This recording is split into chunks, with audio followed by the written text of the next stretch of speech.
Okay, and with that, we're going to get started. And I want to say hello, everyone, and welcome to the Blue Venture Forum's Climate Change, Weather Modeling, and Ocean Observation Implications for Blue Technology program. I'm Toby Stapleton, and I'm currently serving as the chair of the Blue Venture Forum's board. This is our second meeting, so thank you for joining us, and thanks to everyone who participated in last month's kickoff and Blue Technology and Venture Capital, a case study featuring Dive Technologies program. If you missed that event, you can find it on Innovate Newport's YouTube channel by Googling that topic and Innovate Newport. And the Blue Venture Forum was created this September to provide an efficient platform for connecting scale-up blue technology companies with corporates and investors to encourage technology commercialization, investment, and technology acquisition. Based in Newport, Rhode Island, we hope that it will serve as a global hub for this critical work. And with that, I want to say thank you to our sponsors, without whom this work would not be possible. So a big thank you to Van Buren Charitable Foundation, DTN Ventures, the City of Newport, the Greater Newport Chamber of Commerce, Innovate Newport, and the Blue Innovation Symposium, which, shameless plug, is being held face-to-face from February 22nd through the 24th, 2022.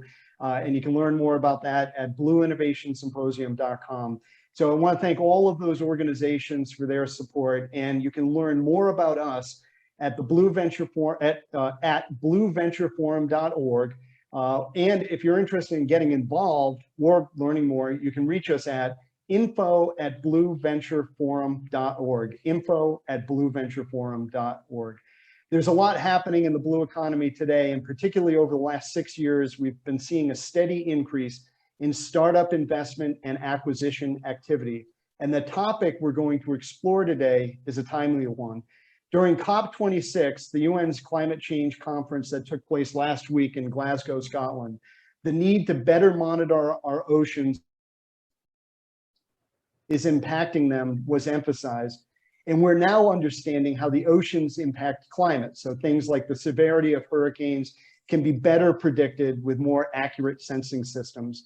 And this is driving innovation and investment in sensor developments, as we're about to hear. So we're excited to showcase this topic from both an end user perspective, as well as from the perspective of innovation. And with that, I want to introduce Justin Manley, who will be serving as tonight's moderator. Justin is an innovative technologist and executive with experience in startup, public corporation, academic, and public sectors. He's a recognized leader in unmanned systems development and operations, and he founded Just Innovation in 2015 to support clients from startups to multinational corporations with core technical specializations in unmanned vehicles. Oh, sounds like if I could ask everyone to mute themselves or take the dog out, one or the other, that would be terrific. And we're pleased to consider Justin as part of the team. So Justin, with that, I'm going to hand things over to you. Thanks, Toby. Appreciate that warm introduction, and proud to be helping launch the Blue Venture Forum here. I'm not gonna put too much more specificity to the opening context here, except to sort of double down on Toby's theme, which is that ocean tech in general, ocean data, entrepreneurship, investing, all of these things that were perhaps sort of alien ideas, even as recently as perhaps 5 years ago, and certainly 10 years ago, the ocean tech scene we see today was probably on very few people's minds. And so we've had this transition from a very government-driven, academic, public dollar-driven, to a much more dynamic, still plenty of role for public dollars, but a much more dynamic private sector, and just a lot of new actors entering the scene, small new emerging companies, some of which are getting large very quickly, or at least raising large amounts of capital very quickly in pursuit of growth. So we're going to go through a series of introductory remarks from each of our panelists. Not big on belabored introductions, so we'll ask them to present themselves to you all in those opening remarks. And then from there, the plan is really to have a conversation. Our participant list is in the 30s now. It could get into the 70s if everyone who shows up. But we're going to try to keep this feeling warm and friendly and cordial. So my primary job here is going to be to moderate the flow and keep things moving along. And with that, I'm going to hand it off first to Ray Schmidt, who's going to give us some opening remarks he wears a couple of different hats, and we're going to hear about both of those. From there, we'll go on to Jake Kritzer, and we'll finish with Sheikh Sundar with our opening remarks. So you've got questions, drop them in the chat as speakers go, but we're going to hold the dialogue until all three presenters have had a chance to speak. So with that, Ray, I'll hand it to you. You've got the screen and it's coming up. Great. Slideshow from beginning. Let's see. Hello, everyone. Great to be here. My name's Ray Schmidt. I'm a physical oceanographer. Spent a career of over 40 years at the Woods Hole Oceanographic Institution. And I spent a good bit of my time thinking about climate and the ocean's role in climate.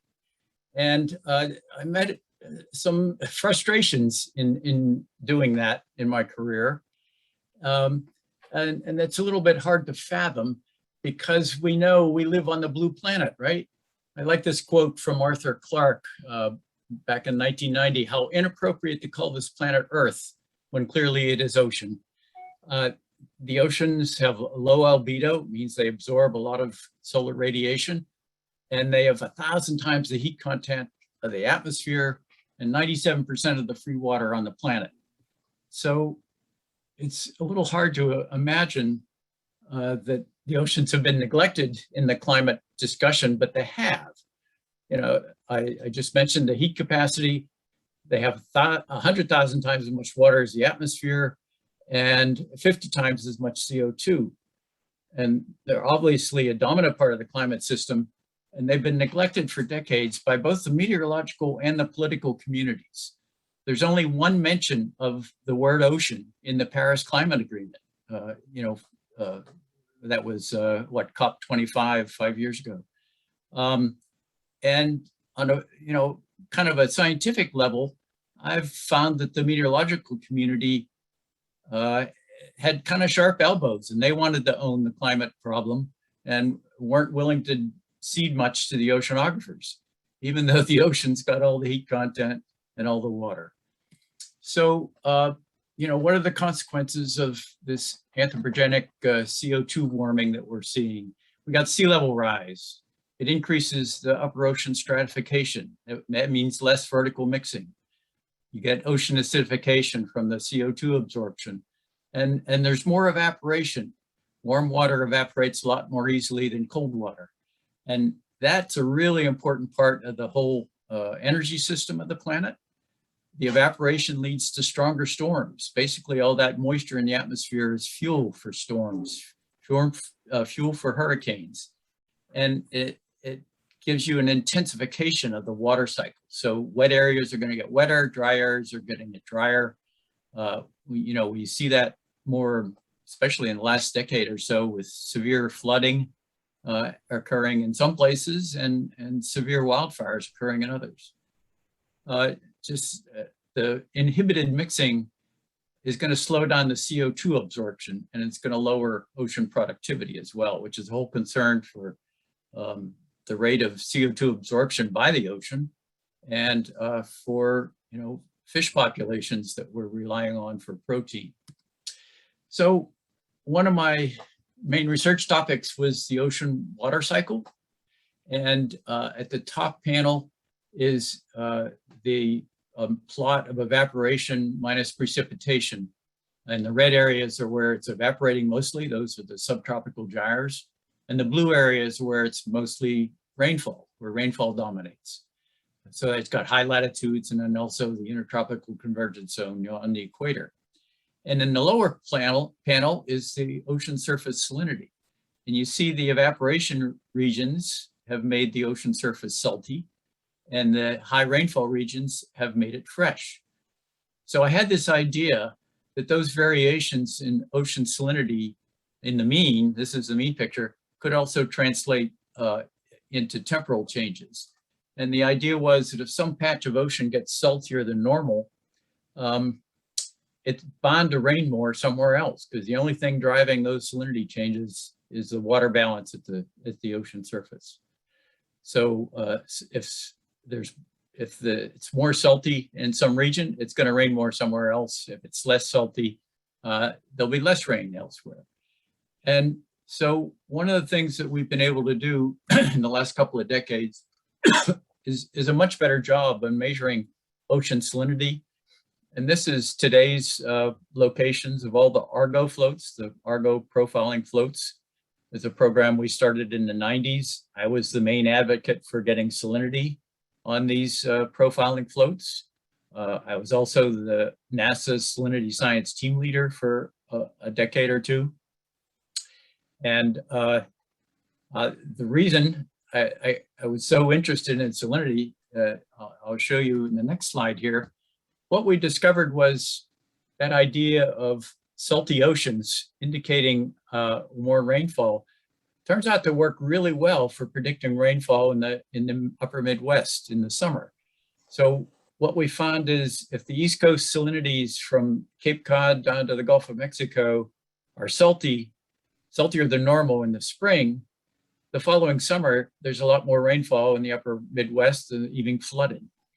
And the converse is true. If it's a little fresher than normal, they'll have drought in the Midwest. So we published a bunch of papers on this, but we were getting the usual resistance from the meteorology community about actually getting funded to continue research. And about that time, I found out about a rainfall forecasting contest sponsored by the U.S. Bureau of Reclamation, who manages all the hydro dams in the West for irrigation and power. And simultaneously, I discovered that my identical twin sons, who are engineers, had taught themselves how to do machine learning. And so we entered this contest because it had big prize money. And lo and behold, we beat the pants off all the competition, which included professional forecasting companies such as Prescient Weather. We had to beat the NOAA model. We beat a team from Microsoft and Stanford and MIT with my son's machine learning skills and including salinity in the forecast. So that was fun. We ended up winning $250,000 and we decided to form a company. So we call it Salient Predictions. What we're aiming at is doing timescales from kind of 2 weeks to a year out. And this is beyond what you can do with a normal weather forecasting model, the dynamical models that NOAA and the European Center run. They're good at 10 days, maybe 14 days. And beyond that, it's called the sub-seasonal weeks 2 through 5. And then seasonal, you're looking at months ahead. And then even long range, we find that we have some skill. And that's a difficult area. It's too long for the dynamical models, which are just trying to predict on the chaotic atmosphere. But we're using the inertia of the ocean, its huge heat capacity, the indicators that we get on what rainfall is going to be from ocean salinity variations. So we started this company. We're very small, but we found that we do really well in many instances. I'll just show you one instance here. This was the cold, outbreak that they experienced in Texas last February. It brought down the whole Texas grid. And a month ahead of time, we were predicting cold, whereas NOAA and the weather company, that's IBM, were predicting warmer than normal for Texas. A number of other instances, the floods last summer in Europe and in China, we got it right. We knew there was going to be more rain, whereas NOAA was forecasting drier conditions. So we think we're on to something. and we're exploiting, the huge heat capacity, the inertia of the ocean to develop a new predictability for terrestrial rainfall and all types of weather. We're also moving into forecasting solar radiation for solar farms, wind power for wind farms, and also heating degree days, cooling degree days for the power companies. And our technique, we're applying machine learning, new machine learning techniques. We've hired some machine learning experts with PhDs on the staff, and we're crunching on our new insights into what the ocean's role in predictability. So that the takeaway is the ocean is the long-term memory of the climate system, and it's the key to sub-seasonal and seasonal predictions. And what I'm like to argue is this is helping to provide a demand pool for ocean data so that companies in agriculture and energy will be asking for this information, this predictability, and we won't have to rely on just the government to fund these sorts of things. So I'll leave it there and look forward to participating in the discussion later. Thank you. Thank you, Ray. Great story with some academic grounding and leading to some entrepreneurship. Always exciting to see those kinds of ideas spinning out of academia and into the for-profit sector. We'll change gears now a little bit and turn to Jake, who's going to talk to us from the Northeast Regional Coastal Ocean Observing System perspective. And for those who aren't familiar, NERACOOS is for those of us who are in the Boston area or New England, many of us are, this is our local association. So Jake, all you. Thanks, Justin. Just I realized earlier I had not clarified how to pronounce my last name, and I swore to my dad before he left us that I would always correct people on this. So it is Kreitzer, not Kritzer, even though the spelling looks like it should be Kritzer. There's a long and tortured history of the family coming over from Germany and the spelling getting changed, but sticking with the old pronunciation. Anyway, so hi, everyone. I'm Jake Kreitzer. I'm the executive director at NERACOOS, which, as Justin said, is the northeastern arm of the U.S. Integrated Ocean Observing System. I'm going to share a few slides just to give an overview of who we are and what we do, and then offer just a few thoughts on some of the important trends and challenges that I see before us as a lead into the discussion. So let me just pull up this handful of slides now. Are you seeing those yet? Okay, great. So like I said, NERACOOS is part of the U.S. Integrated Ocean Observing System, or IOOS.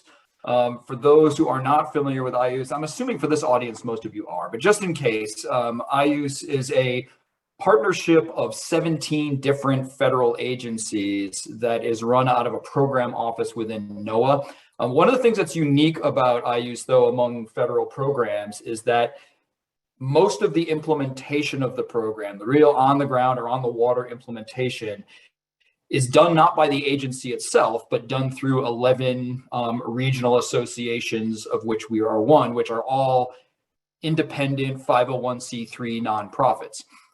So we're essentially quasi-governmental, but we're not a part of the federal government. We exist primarily to implement this federal program, but we are an independent organization for a number of reasons.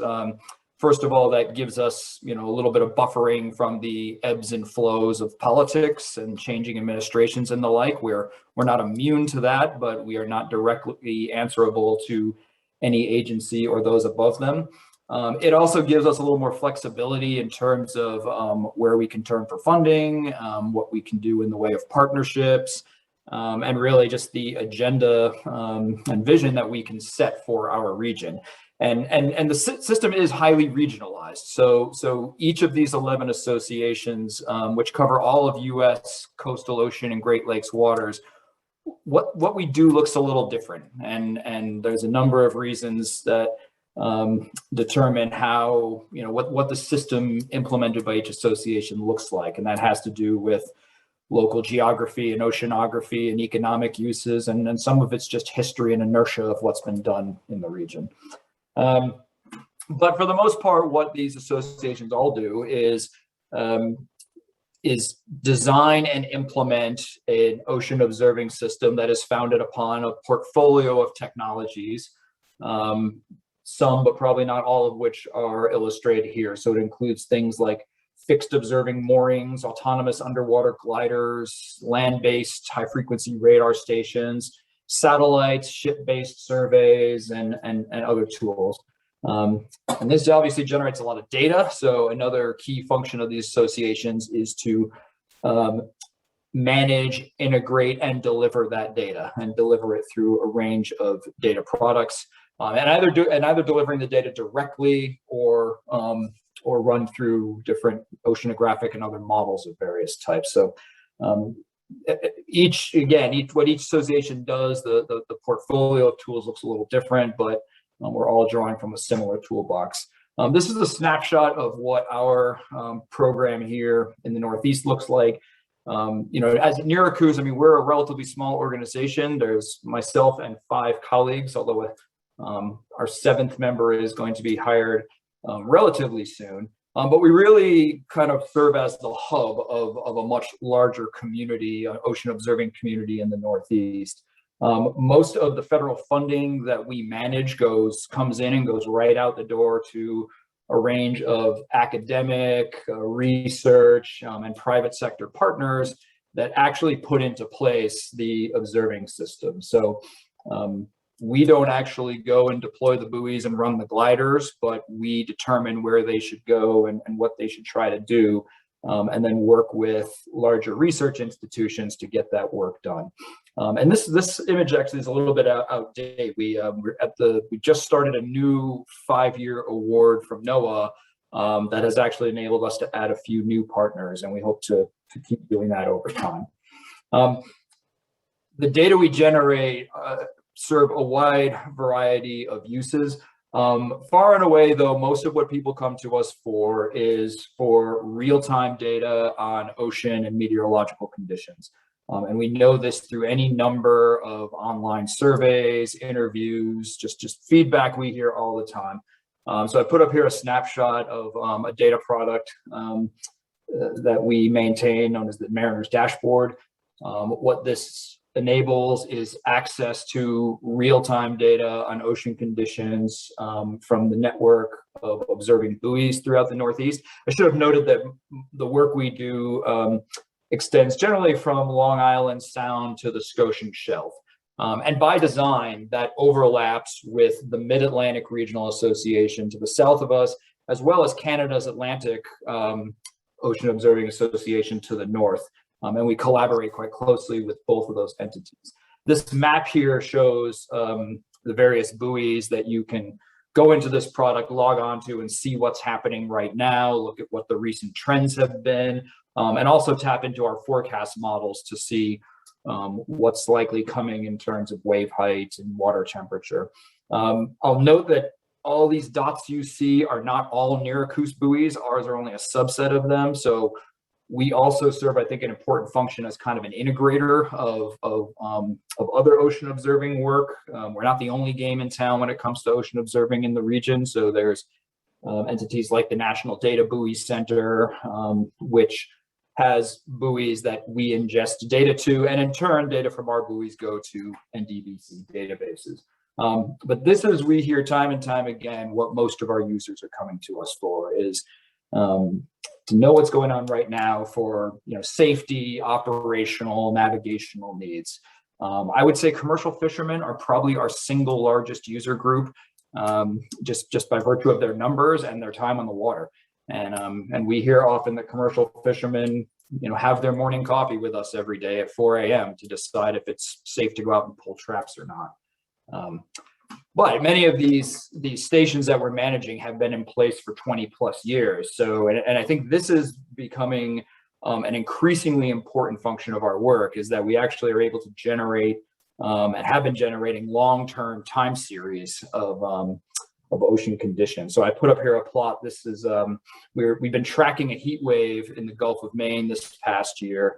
And so what this plot shows is an output from another data product. It's a climatology tool that we manage, which uses the data from the buoy network to, at any given site, provide the maximum and minimum. So essentially the range of observations over this 20-year period, the average, and then the current conditions overlaid on those. So you can see this plot only goes through the first half of the year, but this trend continues. So what we were seeing at several of our buoys was beginning kind of late winter temperatures at the surface and at depth that were at or beyond the long-term maximum. So we're kind of in the midst, it seems, of another one of these ocean heat waves in the morning, in the region.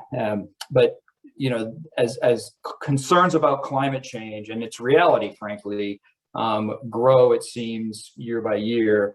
You know, I think we're really starting to appreciate just how important it is to have these long-term this long-term perspective, in addition to the real-time observations that are so important. So I'm going to stop sharing there and just make a few remarks before if I can. There we go. So, you know, the system that we've built, I think, is one that I feel provides a really good and broad picture of what's going on in the ocean.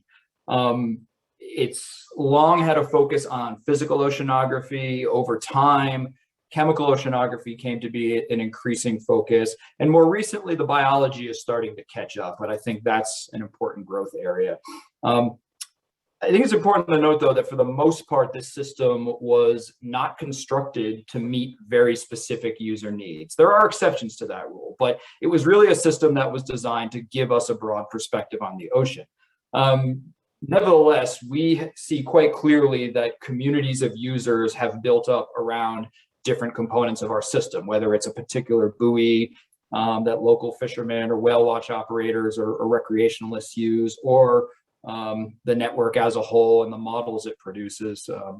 So we've seen these user communities built up, even though we weren't necessarily putting in place most of the components to serve particular needs. But we're starting to see the limitations of that. So, you know, most of us who live in the region know quite clearly that the Gulf of Maine, Georges Bank, Long Island Sound are changing in rather profound ways. We're seeing effects of climate change in the region, as Ray just outlined, you know, more strongly than many other places. That's causing fishing fleets to move. That's causing some fishermen to start to turn to aquaculture. That's prompting the development of offshore wind energy. We may see that start to change shipping lanes. It's certainly creating conservation concerns with right whales and other endangered species. So, you know, I've been a New Englander my whole life, and I'm not sure I've ever seen this breadth and magnitude and pace of change underway. And we're starting to feel strain in keeping pace with that. So some of the things I think we're going to need to look to meet these challenges. I mean, certainly the theme of this discussion, technology is going to be key. We are going to have to find ways to observe the ocean in ways that are more nimble, more cost effective, that provide us higher resolution, better spatial and temporal coverage, but without jacking up costs. Funding is a real bottleneck right now. We rely so heavily on funding mostly through NOAA that on the one hand is pretty stable and reliable, but on the other hand is not growing like it needs to. And I think to meet the challenges before us, we're going to need to see other federal agencies, other levels of government, and increasingly the private sector come together to pool resources in ways that are well coordinated and more efficient. So I think I'll leave it at that and maybe expand on a few of those points when we get to the discussion. Thank you, Jake. So we're going to move on to our final panelist, Sheikh Sundar, coming to us from SOFAR Ocean, a newer organization in the space, and also joining us from the other side of the country. So virtual welcome to cold New England, Sheikh, but we look forward to your remarks. Thanks, Justin. Appreciate it. Happy to be here. Hi, everyone. I'm Sheikh Sundar. I lead the global sales team at SOFAR Ocean. I'm based out of our headquarters, which is in San Francisco, here in the office today, and thrilled to be here. A little bit about me. I have a little bit of a different background, I think, from the other panelists. So I spent my entire career in tech. So far as my 5th venture-backed startup.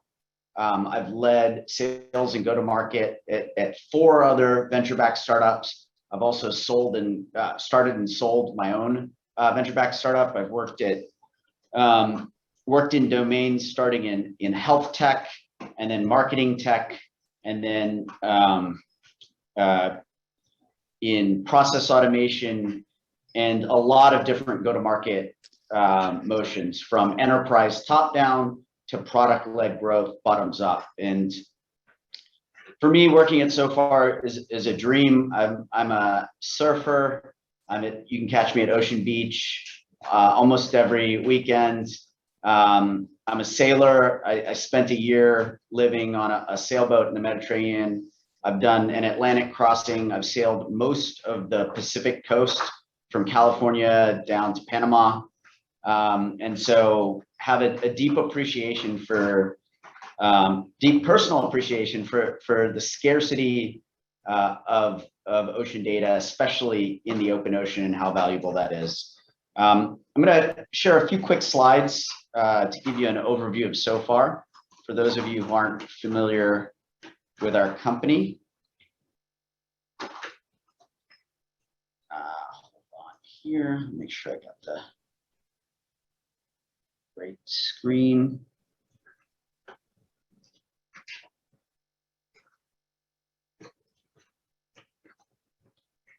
All right, can everyone see my screen? All right, great. So at SoFar, our mission is to connect the world's oceans. And the reason we want to do that is, one, primarily to close the ocean data gap. And by closing the ocean data gap, we think, we can provide much better insights to science, society, and industry to make humanity's use of the ocean and our planet much more sustainable. We are a venture-backed startup, as I mentioned. We recently closed our Series B. We closed $39 million Series B, which I would say is higher than the median, and definitely and probably like the top 1-2% for ocean tech, which is not very well funded historically. What's pretty exciting is just a few weeks before we closed our Series B, another Bay Area ocean tech startup, Saildrone, closed their $100 million Series C. So I think these are two, I know it's only 2 data points, but they're 2 pretty meaningful data points and good signal for ocean tech and blue tech in general. What I've got here on the screen is our network. This is one of our core assets. So we own and operate a massive ocean data collection network. We are a full stack company. So we build hardware, we collect data from that hardware, and structure that data in a way that either our customers and partners or ourselves can build applications on top of that data to deliver intelligence to lots of stakeholders at kind of a planetary scale. And we really own and operate kind of 2 data networks. We've got our open ocean network, which is our own. It's on our balance sheet. So we deploy open ocean sensors, and the data from those sensors becomes part of our data asset, as well as it's incorporated into a global forecast model. And then we also have lots of coastal units, which are actually owned by our customers. Some of those customers, like Nerakus, make them public so that the public can access them. Some of them choose to make that data private, but even the private data customers, we're able to use parts of that data to build derivative data products, not sharing the actual observations, but we can use it to drive forecast models. So I'd say that's fairly unique. This is the way we look at the market. So at a macro scale, 3.5% of the world's GDP happens on the Earth's surface, on the ocean surface. And it's a pretty vast opportunity. It's growing fast.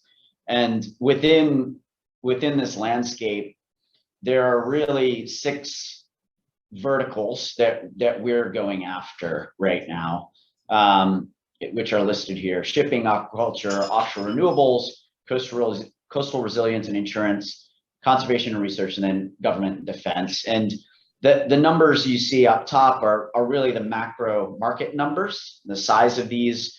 For coastal resilience and insurance, this is just the US alone.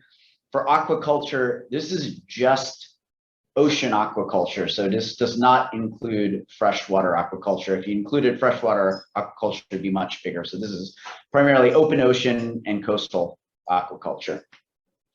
And then, so far we have customers in every single one of these verticals. And the way we kind of view the opportunity here is we build devices, we have data products, and then we also build end user specific applications for very specific industries where we see an opportunity to differentiate and grow very, very fast. Our kind of core innovation is the spotter buoy. I've got one here next to me, so I'll hold it up next to my head for scale. So you can see it's slightly larger than the basketball.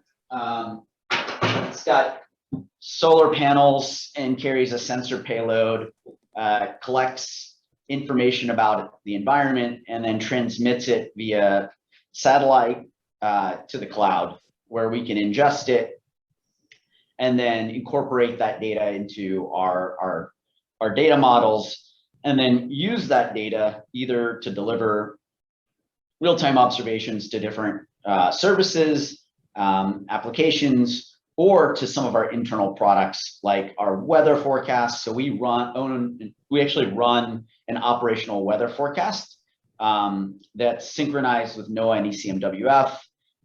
We use data inputs from both of those services as well as other satellite providers. And then we use the observations from our network to constrain that forecast model and improve the accuracy. So we're actually assimilating this data. Originally, we started by just assimilating bulk statistics, bulk wave statistics, but we're now assimilating full 2D wave spectra into the model, and that's in development right now, but it'll be fully operational in January of 2022. But even with the bulk statistics assimilation, we're seeing improvements in forecasts, so reduction in errors anywhere from 20 to 50%, and it tends to get the accuracy tends to improve as the energy in the ocean increases, which is really great because that's also when it's more valuable to customers and anyone who's operating in the environment. And then finally, most recently, we launched a product called Wayfinder, which is a dynamic route optimization application for maritime shipping. We launched it about a year ago, and we now have hundreds of ships using this product across most of the major cargo classes. We started in dry bulk. We now have customers in the tanker segment, which is our largest segment, as well as container customers. And this product is really focused on taking the best weather forecasts, understanding the economic constraints and charter party terms of a shipper or a ship operator and the cargo owners, and then also understanding the vessel performance, because every ship performs differently, consumes different amounts of fuel at different speeds and different sea states, and then dynamically optimizing every 6 hours to find the best path from port A to port B, And then delivering that information in a very easy to understand way to the captain and crew on board the vessel. So they actually access this application through the browser on their bridge computer. So pretty powerful, you know.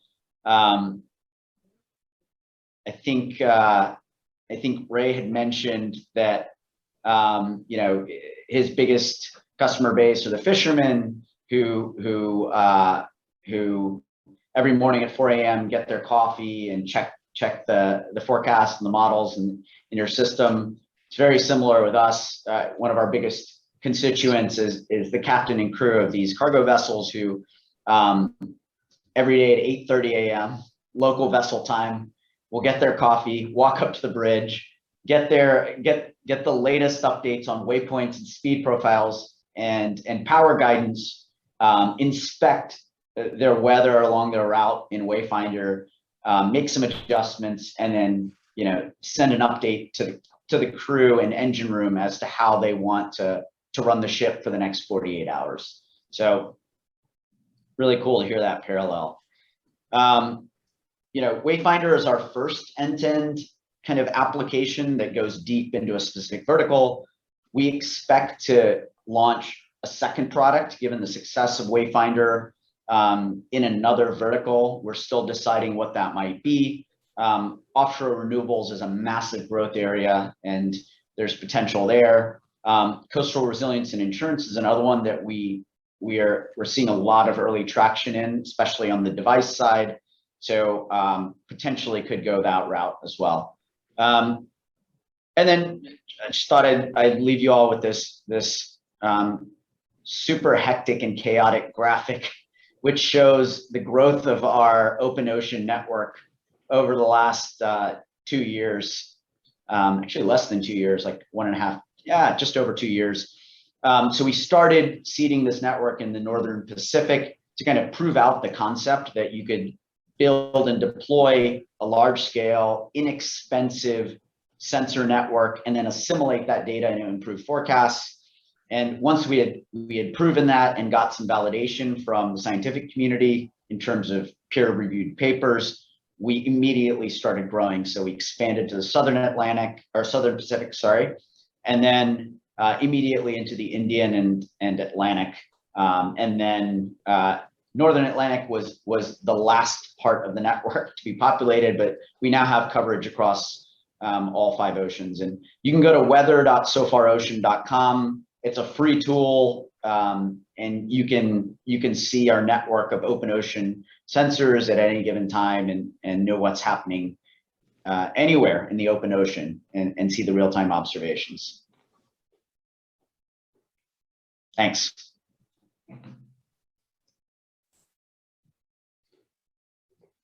Thanks, Sheik, and thanks to all the panelists. Lots of interesting content there. So a couple of sort of quick logistic remarks. So as Toby mentioned, there'll be a recording of this after the fact for folks to be able to go recap and review. B, there's questions popping up in the chat, and I'm going to try to point to some of them as I get a chance to read them and think they're particularly interesting. I'm also going to invite the panelists, if they're not answering a question in the conversation, to feel free to type replies. There's some of them may be a little simple and straightforward, some may not. And so if we don't get to all of the good questions that are flowing in, certainly my apologies. What we're going to do over the next sort of 30 to 40 minutes here is dig in and discuss. And I want to start with something that's on my mind. All 3 of you are presenting sort of systemic questions and systemic technologies and a systems-based approach to both solving scientific questions and delivering market value. And of course, therefore, we run into this question of, well, when is a system good enough? And good enough can be good enough for a hard science problem. It can be good enough for an economic problem, or it can be good enough for sort of an operational routine need. And so really what I'm getting at here is I'd like each of you, and we'll just maybe start in order and ask you to give me your quick thoughts on where are the gaps that you see in the general ocean climate science and technology system. These can be gaps in tools, they can be gaps in data, they can be gaps in policy or market demand, right? And I don't want a thesis here, but what's the biggest hole in the group of this ecosystem that you see from your perspective? So if that question is both sufficiently open-ended, vague, and exciting, starting with you, Ray, can you just comment on some of the gaps you're seeing in this overall system or ecosystem, as it were? Yeah, and so one of our challenges is finding, data records that are long enough for the kind of training the machine learning models that we use. You need a long record. You got to have lots of instances of El Niños or La Niñas and the rainfall records on land. So continuity of time series, continuity of observations is really important to us, and the longer the record, the better. So one of the things that drives me crazy is when you hear NOAA is shutting down a time series in the Gulf of Maine or something. This is the time when we should be establishing more time series and making sure they're consistent and are going to last for decades. Those are the kinds of things we need. On the commercial side, one of our challenges for what we're doing is we're providing subseasonal to seasonal forecasts, and it's a product that people have not had in the past. Basically, it's a coin flip. You can look at climatology and say, well, the temperature next June is going to be what it's always been in the last 30 years. But we know that's not true with our changing climate. And we will give people an edge over climatology, but it's been a little slow. It's always a challenge to convince a new customer that you do have skill that exceeds climatology, and it exceeds what NOAA and ECMWF are putting out. I think somebody in the chat asked about our applications. Our initial sales have been in agriculture. One of our big clients is BASF, and they can tell farmers, which fertilizer to use, which herbicide to use, depending on whether it's going to be a wet or a dry year. And of course, the farmers want to know whether to plant a drought tolerant seed or something that needs more water. And we also have getting traction in the energy field, heating degree days, cooling degree days. People want to know what the season's going to look like ahead.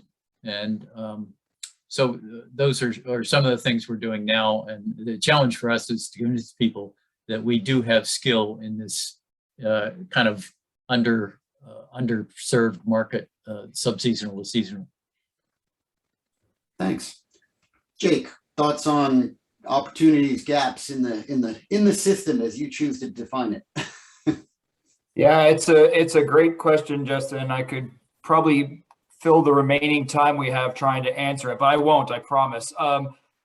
I think, if there's one answer, if I had to stick to one answer, it would be coordination. That the ocean observing community is broad. So as I said, we work within IUCE, which is just one of probably 8 different programs within NOAA alone that does, what you could call ocean observing. And that's not even really counting things like the National Marine Fisheries Service Trawl Survey, which is one of our best biological observing programs out there. I'm really just talking about the kind of tried and true physical oceanography type program. So NDBC and ports and things like that. I think there is, I think, a long way to go in really just squeezing every drop of potential we possibly can out of existing systems, existing data. So that to me comes through much better coordination, and that's at multiple levels and geographic scales. the backbone of our system right now is a network of fixed ocean observing buoys, which for the most part kind of track the coastline a few miles offshore. And I think, your first question was, when is it good enough? I actually think that buoy network for what it's trying to do is good enough. The problem is, nearer to shore, there's a lot of gaps in granularity that our system is not capturing well. And then further offshore, things are changing more than we'd like them to in terms of inputs from the Gulf Stream and the Labrador Current. Those used to be fairly stable and predictable influences that are now turning on their heads. So we have needs both inshore and offshore of our kind of nearshore network of buoys. But I think we still haven't really figured out how to fully coordinate and fully squeeze all the potential about what's already being done in those areas, so that we can, in a really surgical and strategic way, figure out where to go next. So I'll stop there for now, but I could go on this one. Well, thanks. Coordination, that's a loaded word all the time, and certainly lots of opportunity here.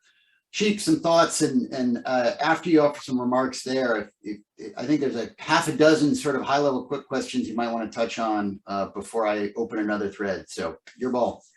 All right. Thanks, Justin.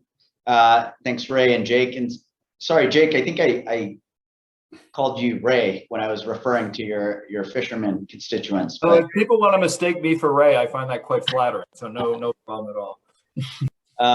So I think there's two things I wanted to address, Justin. One is the opportunities and gaps. I think we're a private venture funded company. We see a lot of opportunity for like private public partnerships. We're already working with WMO and organizing a series of events with them around global ocean observing systems. And I think MTS is also involved in that, in facilitating some of those conversations. And we're kicking off a lot of that, I think, in early 2022 with the looking to kind of address some of the action points from the Ocean Decade that the UN has laid out. And then the second thing I wanted to touch on was, I think you had asked a question about when are the measurements good enough, I think, and how do you know like how to translate what types of measurements into what type of, I think, value for the end users. So far we've taken, our core innovation really was the spotter buoy, and that was all about reducing the cost and improving the accessibility of ocean sensing, because traditional ocean sensing has been about very large, expensive, exquisite instruments and measurements, and we wanted to kind of go the other way and go towards small, inexpensive, and ubiquitous. And so for us, the measurements from the individual node are important, but it's really the network that's much more important. And what we found we need to do is really directly translate the value of measurements and observations into forecasts that have a very, very clear like business value. And I'll give you an example. When we first started building network and doing the assimilations to improve wave forecasts and constrain WaveWatch 3 and these models that we're running, we found that we could deliver 20 to 50%. And we would talk to customers in the shipping industry about that, and they said, so what? What does that matter? What does that even mean? They really didn't understand it. And then we would talk to folks in the traditional routing services companies about that, and they also didn't know how to translate that effectively into business value for their end customers, which are the shipping operators, and which is why we chose to build kind of an end-to-end solution there. And so after a year of running this solution and seeing the adoption across these different customer segments in shipping, I can now tell you that 20 to 50% improvement in wave forecasts translates pretty directly into 2 to 3% savings, either time or fuel savings, for a ship that's doing a significant number of open ocean crossings. And that's, $500,000 a year back to them in their bottom line. So we had to make it really, really concrete, really tangible, to be able to communicate effectively with that customer base and really grow it. And I can answer a few of the questions. I know there's a lot here. What ground truthing has been done to QA the wind speed and direction predictions being inferred from the buoys? So we have a couple of papers which I can share out afterwards, which go into detail on both the wind speed and direction predictions. So we are inferring it from the scintillation, and so it's a derivative kind of calculation. I am not the scientist to go deep into that question, and so I'll send something afterwards. I'll drop it into the chat. Alessandra asked, how do you handle the maintenance of your buoys? Are they disposable? We are actively working on a long-term end of life plan for buoys, and we plan to, in the next iteration of our hardware, have both scuttling as well as biodegradability options for the hulls. Right now, the majority of our open ocean drifters get beached. And when they get beached, we have a couple of ways that we are dealing with that. One, we have folks who contact us and tell us they found these things, and we either pay to have them sent back to us because our engineers want to break them down and see how they've done after several years at sea. Two, we offer whoever's found them to keep the buoy and deploy it as their own kind of wave buoy for their coastal community. We have a huge amount of uptake there. And fortunately, a lot of the areas that these things end up getting beached are actually customers and partners of ours already. So they're usually remote communities, and they're in need of these observations. So it adds to their observational coastal infrastructure.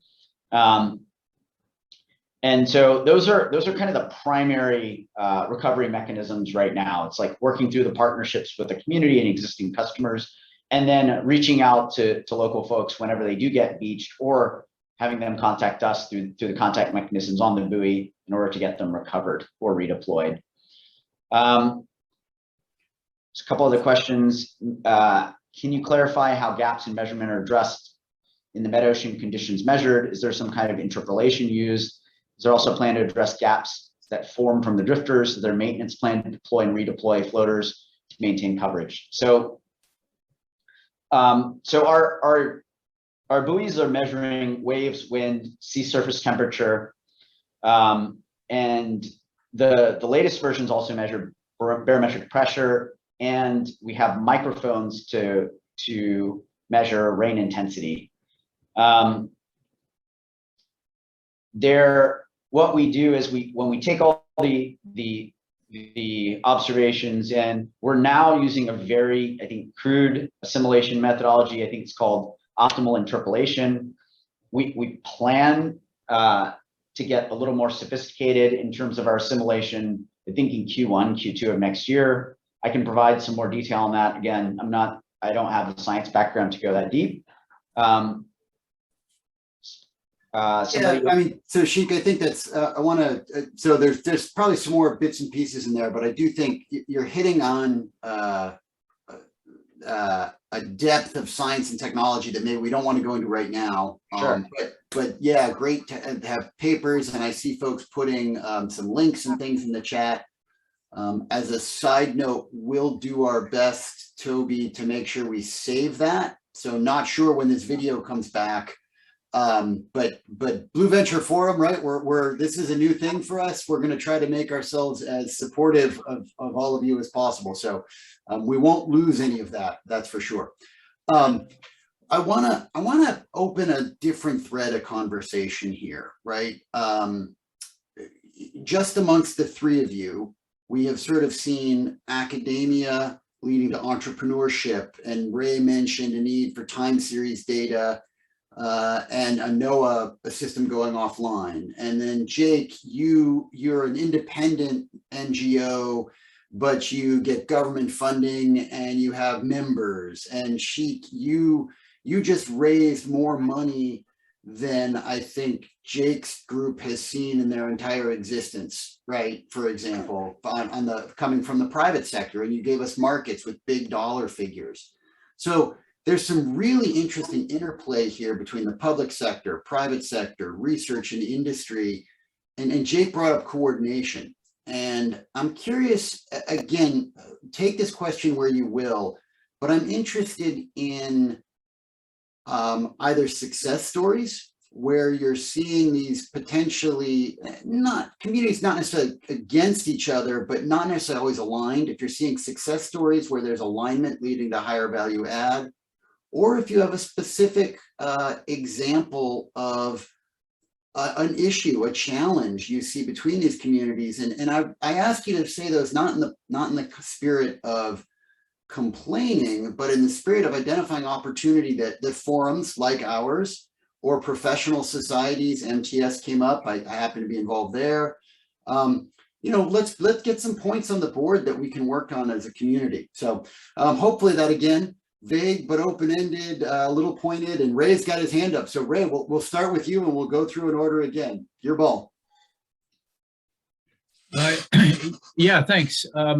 I think one of the primary tensions is going to be between, sort of public government-sponsored observing networks versus a private observing network, and I'd like to ask Sheik about that in a number of questions. The spotter buoys look a lot like the Global Drifter program. Are the numbers comparable to the Global Drifter program? I think that there may be, 1,500 of those out at any one time. What do your numbers look like? And are you providing data free to on the GTS to WMO and the meteorological forecasters? Our current drifting network, Open Ocean, is in the hundreds, so it's over 600.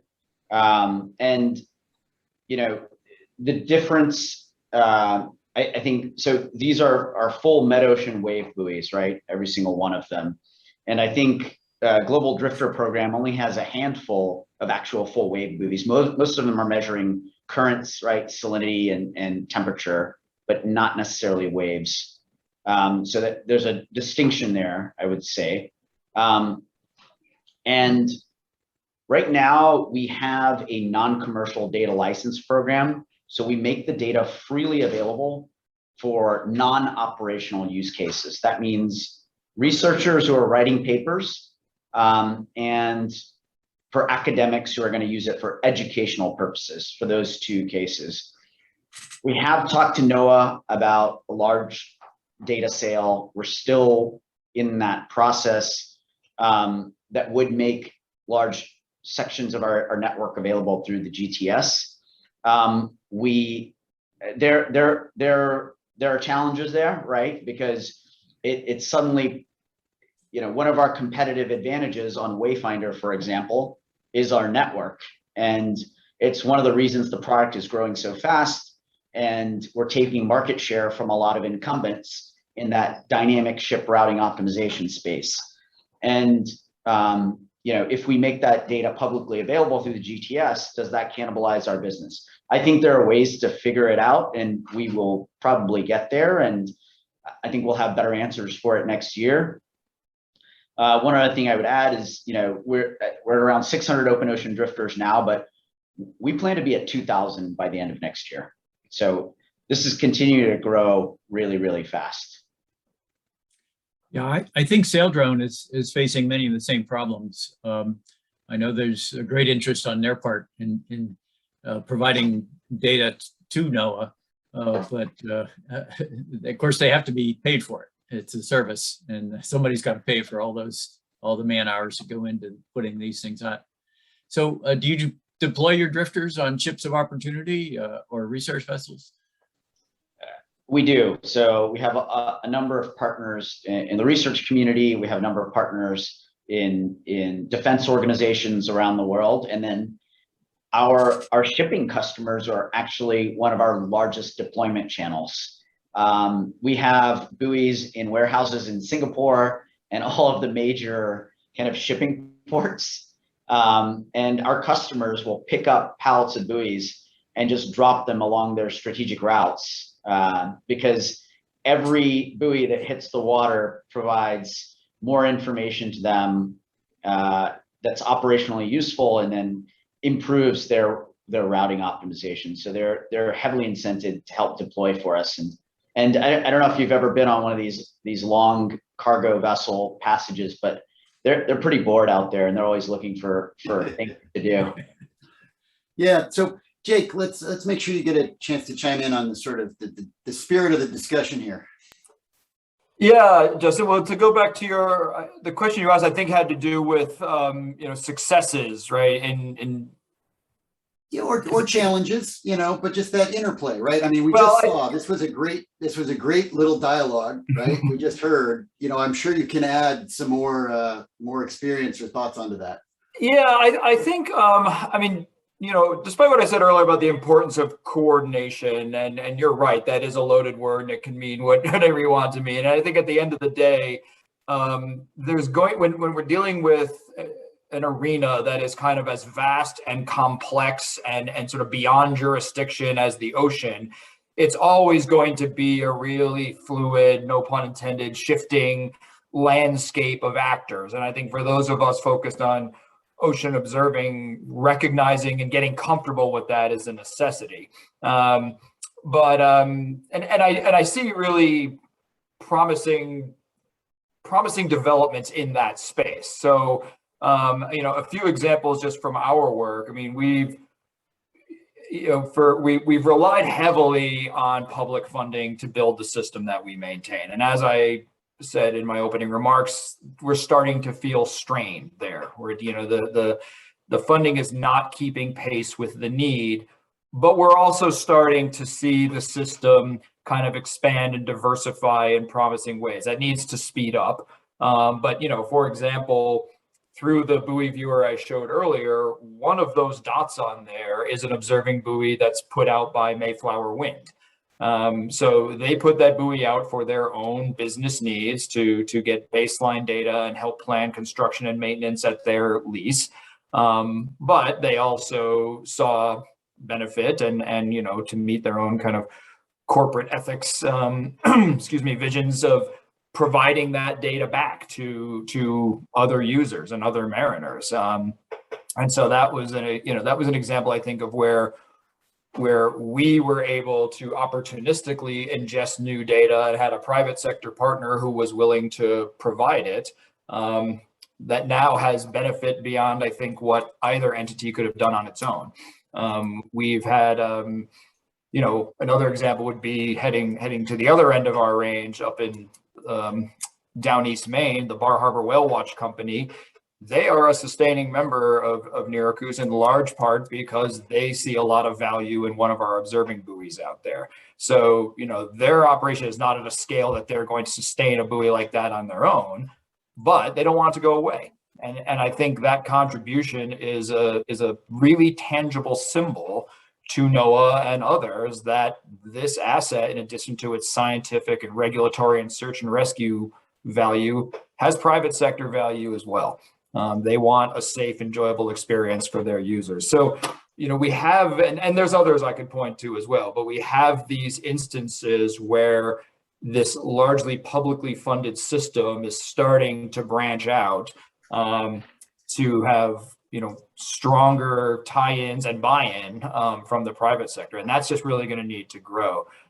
Sheik, I think, mentioned in his opening remarks that, we just did our first kind of small project using a SOFAR spotter buoy. Interestingly, it was in an inland lake. It wasn't even in the ocean, which is, so we had been asked by the National Weather Service if we could help them do some validations work on their lakes wave models, which were adapted from ocean models, but there's concerns that maybe they're not capturing what's different between lakes and the ocean. So we worked with the Weather Service, the New Hampshire Marine Patrol, and the University of New Hampshire to put a couple spotters out there this summer and start to get some direct observations. And I think that's a great example of where, with the kind of wave buoys that we typically use in the ocean, just their size and cost would never have enabled us to do a kind of side project like that in an inland lake. But when the spotters came on the scene, suddenly we could do something like that. So, I think I'm seeing this coordination and integration occur more and more. The pace and scale need to accelerate. But what was once largely almost exclusively a publicly funded system is starting to branch out in really promising ways that I think will position us to meet some of the challenges ahead. Thanks. I mean, it's great. And for our audience's benefit, I just want to admit something, right? I mean, we just saw Ray and Sheik and Jake's worlds overlapping, and that was not, we did not set that up. Okay. Like the fact that this community is already organically intermingling with diverse perspectives is just a reality of where things are at. I want to poke at another topic sort of near and dear to my heart. I was once a real engineer and I actually built things long ago. And I want to talk about innovation and technology. And we some things that came up in your remarks, right? We heard about machine learning. We were talking about affordable, highly scalable hardware, right? So the reality is the spotter buoy changed the game versus the traditional buoys that you just mentioned, Jake. So I'd ask each of you to comment a little bit on either how sort of recent technical innovations have been important to your success or activity, or what are you looking for? What new technological development, or back to that gaps question, like where is technology not meeting your needs? Either one of those, I'd love to hear some quick thoughts. Cognizant we're creeping up towards the end of time here, so ask you to be a little concise. But and again, maybe we'll go backwards here, and Jake, we can start with you on that question if you don't mind. Yeah. So, I mean, the simple answer is everything is too expensive. So, if all of the technological tools we use could cost half as much, my life would be a lot easier. Now, that's not a terribly helpful answer. I think actually there's a lot of great stuff being done in the tech space to provide lower cost sensors that are so spotters are just one example. I think there's a lot happening with water level sensors, which is a rapidly rising demand. There are areas for growth. I think, ocean acidification monitoring. This is starting to creep outside of my expertise, but there's a lot of just technical issues there with getting good, reliable data on pH, and certainly actionable data. Another area that it'll be really interesting to see where it goes is environmental DNA. And there, I think there's, I've seen over the course of my career that there's kind of a back and forth that happens between science and policy and or industry need, that one can push the other. So a technological innovation can open up doors to either new policies or new industry applications, or demand from industry or policy can spur technological innovations. And environmental DNA is one, I think, where it's somewhere in the middle. We've come a long way with being able to use that tool to generate some really unique insights about ocean ecosystems, but we haven't really figured out how to operationalize those tools, again, through policy or the private sector, which may mean that the tools still have a long way to go, or maybe it means that policy or private sector needs need to be sharpened up, that the demand needs to be clarified to give guidance to those innovators. But there was a question, actually, I think that came from me in the chat about the state of biomonitoring. And that's a huge question, right? There's so much that goes into it's not like physical oceanography where there's a half dozen parameters that really matter. We know how to measure them well, and it's comparatively straightforward. Biology, I mean, I'm trained as a biologist. It's messy beyond belief. eDNA, I think, is one area where it may go nowhere, but it holds as much potential as anything to provide us really streamlined, comprehensive picture of biodiversity. It's really just a question of what we do with that. So that to me is a big unanswered question in our world. Great. Really appreciate that insight. And Sheik, you happen to be next to Jake in my view. So a few words from you, and then we'll move over to Ray on that question. Yeah, I would say there are three trends in technology that have enabled us to do what we can do now, which was not possible 5-10 years ago. One is cloud computing. Two is like dramatic decrease in the cost of components as production scales up. Everything in a spotter buoy are kind of commodity components that come from the automotive industry. Like even we use GPS to measure waves, right? We look at the 3D displacement of the buoy using a GPS, and we're able to get, accuracy down to 2 centimeters there, which is pretty amazing. And that's how we get the 2D wave spectra. And power, right? Solar panel costs have come down tremendously, given the adoption of solar across not only like industrial scale, like energy production, but just in every device that you can imagine once solar, I would say. And then global connectivity. I think global connectivity is still a problem from bandwidth perspective. Starlink is coming online now. Starlink still has a pretty large format in terms of the transmission and receiving dish, but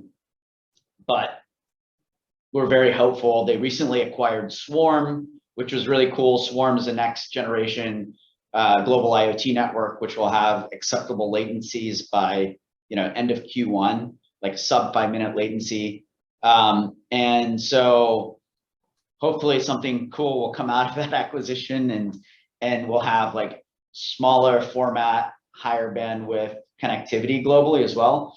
I would agree 100% with Jake that like sensor prices need to come down. You're starting to see that, but there's still a lot of sensing modalities that are specialty and built in small quantities, and so the costs have not come down. And I think you'll start to see lots of innovation there, and it's going to be driven by Apple's and automotive industry, and all of these other super large scale industries are going to incorporate more and more sensors into their products. And then those sensors will be either directly the sensors, or the combination of sensors and sensor fusion will allow us to come up with much cheaper, much more scalable ways of collecting observations from the ocean. I just learned, I didn't know this, but there is a barometer in every iPhone. I didn't know that.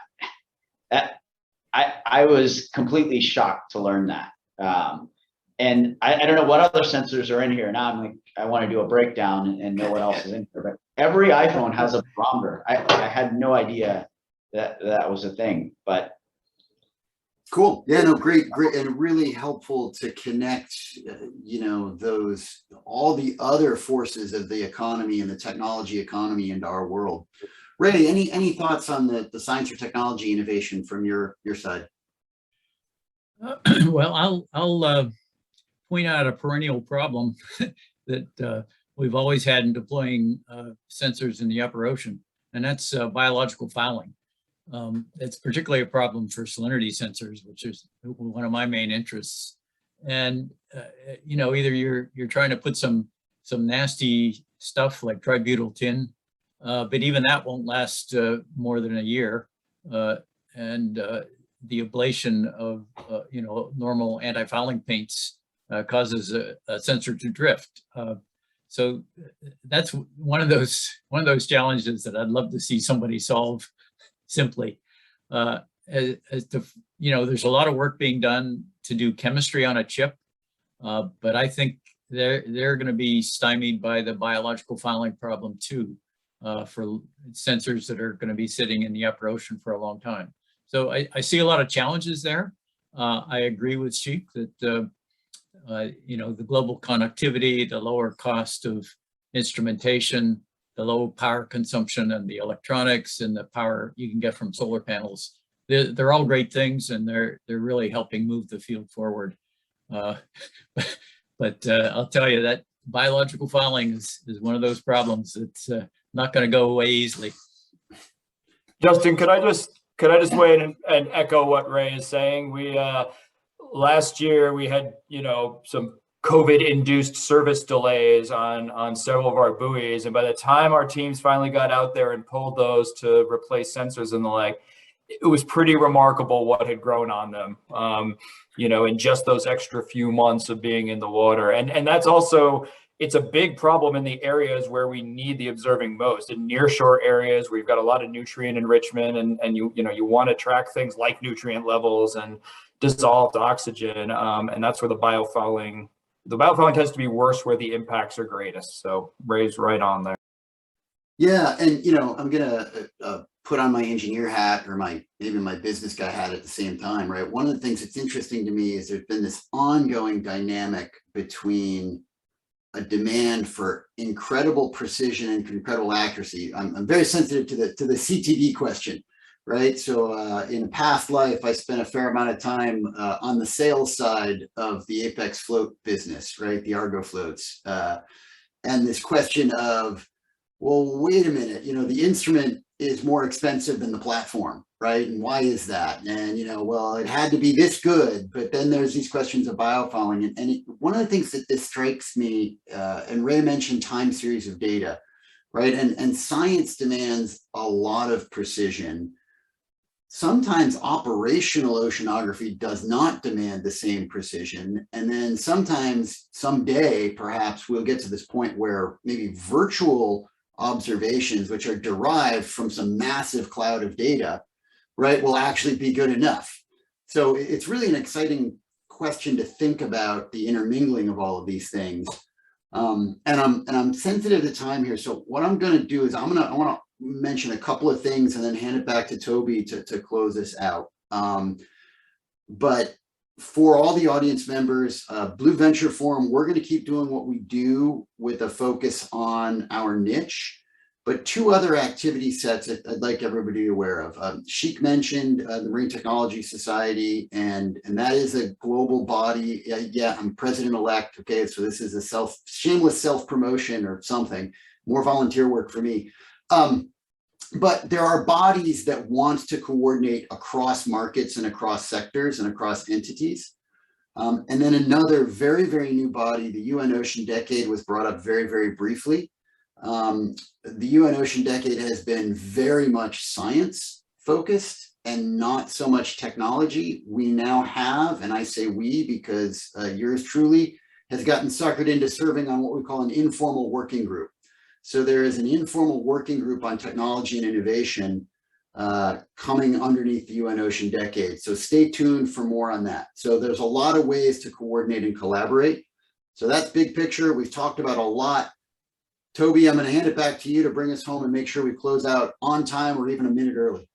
Perfect. Thanks, Justin. And thanks, Ray, Jake, and Sheik, for making this a lively discussion. I think that we did a great job, or at least a good job of identifying the need and that innovation piece. And as Sheik mentioned, there's a lot of activity that's going on in the investment space that just didn't exist 6 years ago or 5 years ago. And we're at the, essentially the tip of the wave of investment activity, and the Blue Venture Forum is intended to provide, again, an efficient platform for having and driving these discussions and connecting these different constituencies. So I encourage all of you to remain involved. If anyone is interested in learning more about what we're doing, again, you can reach us at info@blueventureforum.org. We're a volunteer organization. We could certainly use the help as we look at programming. But again, as Justin said, one of the things that we are looking to do is to create a community and all of the links and the articles that have been posted in the chat.